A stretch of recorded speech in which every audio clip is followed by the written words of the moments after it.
So Moana 2. Yeah, Walt Disney Animation Studios' most recent film, a sequel to Moana. Now, I already loved the original film for its superb animation, enjoyable characters, and strong song lineup, and was one of their best films in the last 10 years, and with its acclaim and recent success on Disney+, it makes sense to follow it up. And let me tell you, it's been a bumpy ride to say the least. Originally being a TV show for Disney Plus before being scratched with the finished episodes turning into the film, yeah, that's always a good sign.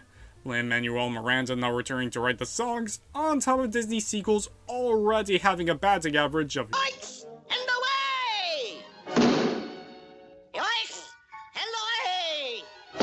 Yikes and away! Yikes and away! It's fair to say I didn't have high expectations for this film. Now, I'm fully aware I'm gonna get some comments calling me out for being a hypocrite for watching this and not Frozen 2, as this is equally guilty for being made for money.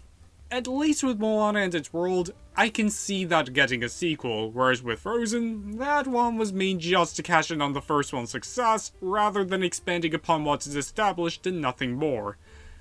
Also, I will be discussing spoilers in the video, so proceed with caution if you haven't seen the film already. So with that out of the way, let the whinging commence! To start off, it has really good animation as you'd expect, and it also serves as the first film done mainly by Walt Disney Animation Studios' Vancouver division, alongside their main California division. And as it goes, they've done a bang-up job for their first feature-length project. The songs are also pretty good, with the occasional earworm, even if they are a far cry from what the first movie offered, and it naturally followed up on what happened after the original, taking place 3 years later, with Moana further exploring and heading out to dangerous territories to further connect the ocean, which brings us to my biggest issue with the film. It didn't do enough to differentiate as a sequel. It goes through more or less the same structure and story beats as the original did, with Moana learning about her ancestors' history, her heading out to sea, facing off against coconut pirates briefly, meeting Maui alongside other memorable characters, before taking on a dangerous foe restoring peace to the ocean.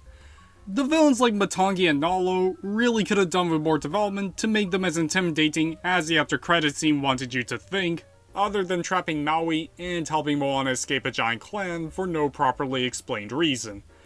And while the new additions to film makes such as that, Moana's younger sister and her crew are neat, as well as logical expansions with the occasional twist and turn here and there, this film could have done more than that.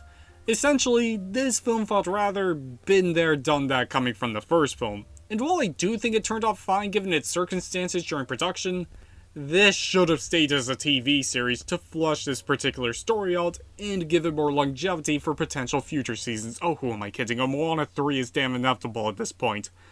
And I can confirm that Schaeferless does indeed appear in the after credits scene.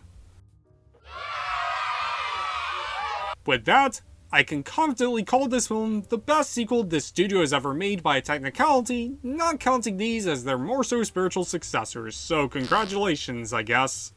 And in conclusion, it felt really weird seeing the Walt Disney Animation Studios logo after Steamboat Willie entered the public domain.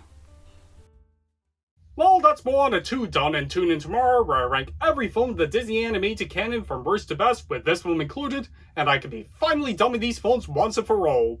But once and for all!